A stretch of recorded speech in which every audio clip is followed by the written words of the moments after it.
coverage. More experience. More stats. And that's final. ET Final Score is brought to you by Ashley Furniture.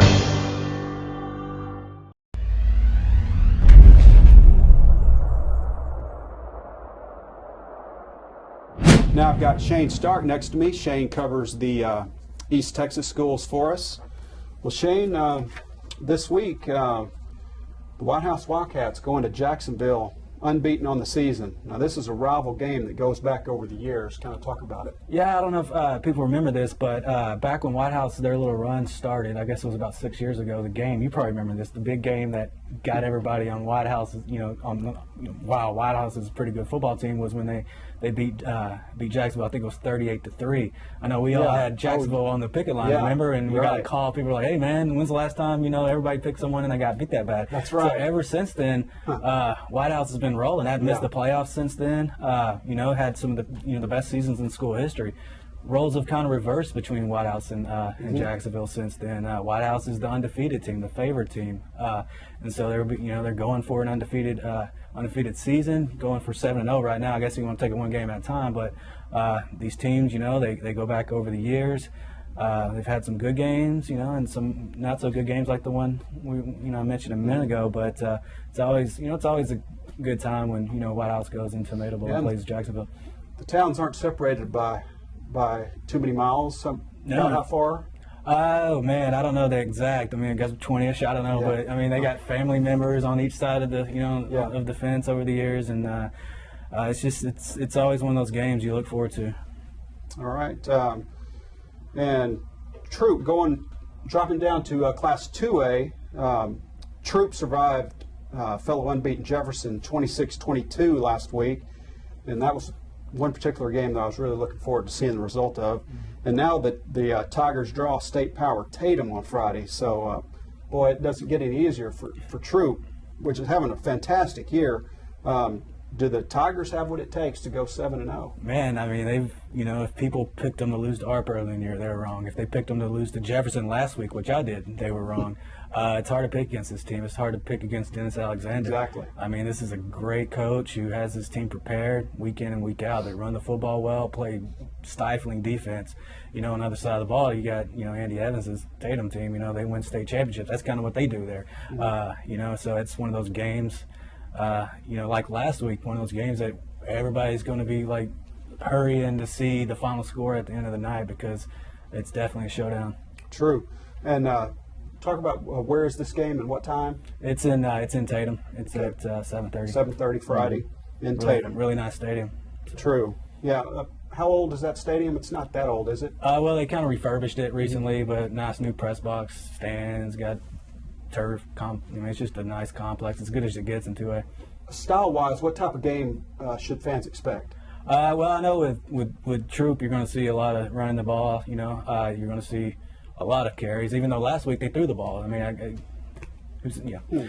We expect to run, and last week they throw for a lot of yards, but for the first time all year. Right. So, style-wise, it's I guess one of those matchups. I haven't, really looked into how these teams match up yet, but it's going to be a lot of athletes, going to be some good defense. So it should be a good game. Wow. And then I know this is about football, but kind of talk about a big volleyball match on Friday. Yeah, Lindell and John Tyler right before the John Tyler-Lindell football game. Okay. Lindell last year in all team sports but volleyball went undefeated. They went undefeated in football in district. They went undefeated in football in district, went undefeated in girls and boys basketball in district, and went undefeated in softball and baseball in district. Now you come back to this year, and the volleyball team, which went 5-5 last year, is currently 8-0 in district. So they only have two more games to win in order to finish district undefeated.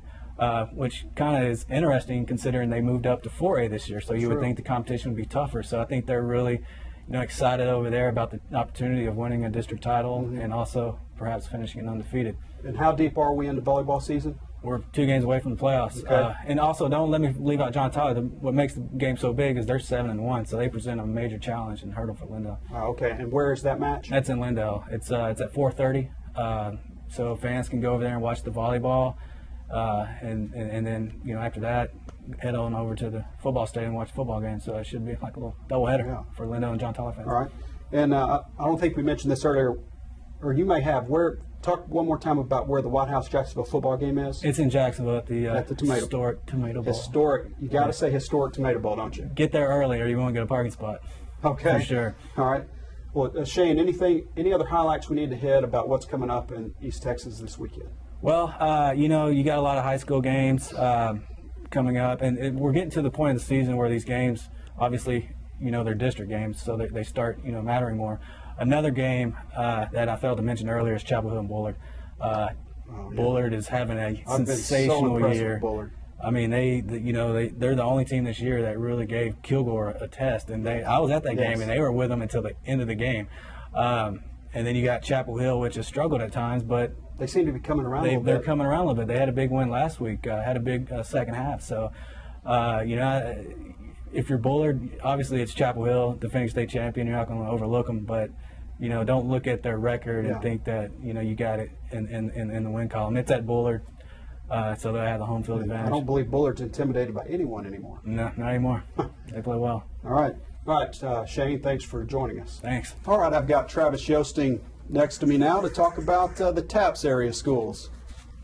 All right, welcome, Travis. Thank you. The big game in TAPS this week is between Grace and Gorman. What do you expect to see from Grace? Well, I think Grace, they've been on a roll lately. The last two opponents, they've just kind of rolled over. They ever since I lost to Dallas Christian, they've come back strong, and I expect kind of more of the same. Their offense is fine. Their quarterback Blake White, he's going to be healthy. He's going to be ready to go. Might run a little more. Last week he was confined to the pocket, but this week I think they may let him loose. All right, and where is the game? The game will be 7:30 at McCollum Stadium at Gorman, and I expect a big crowd. And that's Friday night. Friday night. All right. Well, Gorman hasn't beaten Grace since 2008. Mm-hmm. What kind of shot do the Crusaders have to pull it off this year? They've been struggling lately, correct? They've been struggling. They haven't won since the opening week. They've had some ups and downs. Last week was probably the biggest down. Getting beat the way they did to Parish Episcopal. But I think they're going to bounce back. They're going to give Grace a game. It's going to be one of their biggest games of the year, knowing it's their rival, it's their big time district foe, and they're going to come out. Their coach Kobe Gibson, used to coach at Grace. They know that they're going to be very motivated to get that win and try to knock off Grace. So the fact that he used to coach at Grace, he's probably had a little bit of advantage, maybe in preparation, giving some pointers to his new team. Right, but then on the other side, Grace knows what Coach Kobe Gibson is going to bring. I think both coaches are going to add a few wrinkles to the offense, and it'll be fun to watch. Yeah. All right. And then can't forget about Brook Hill. Powerful Brook Hill.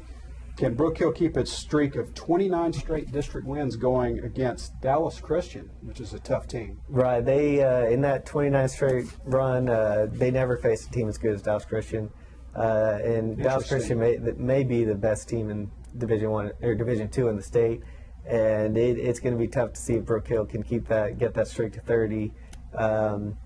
They're playing at home, which will be an advantage, but Dallas Christian is a senior-laden team.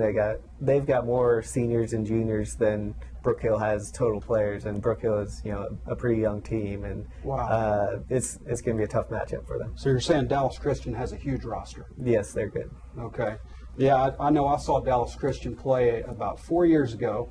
They got off the bus at All Saints, and as I'm seeing them walking in the stadium, they look like a college team. They were huge. They're good. They've got great athletes. They can run. They can throw. They play great defense. They've got it all this year, and they beat Grace, which is really one of the better teams in Division II. They beat them 49-7. So that kind of tells you wow. what they've got going. Now, have Brook Hill and Dallas Christian ever played each other? Not to my knowledge. I don't believe they have. Brook Hill does have experience playing these types of teams. They beat Dallas Christian or Dallas Parish Episcopal 2 or 3 years ago, mm-hmm. Back when Brook Hill was still in Division III. So, I mean, they have experience. They know what they're going up against. Right. And now Brook Hill and Dallas Christian, they have some common opponents this year? Maybe one? They actually, I don't believe they do. They the way the schedule's worked out, they're both 3-0, and I don't believe they have a common opponent in district just because of how large the district is. I could be wrong. Now, we've already talked about how tough an opponent this is going to be for Brook Hill, but Brook Hill plays some good teams in non-district. What would you say the toughest team Brook Hill has played this year? A team that, experience they can draw from and playing a tough opponent this week. Well, I think their toughest game would obviously be the one they lost to Spring Hill. But they had some injuries in that game. Their quarterback Will Weathers, he didn't play all that much, and they had some turnover problems as well. But they've also beaten Garrison, and they've beaten some other good quality opponents. And even though they're young, they're tested already, and they're going to be ready to go. All right. Well, anything else that we need to talk about in the world of TAPS?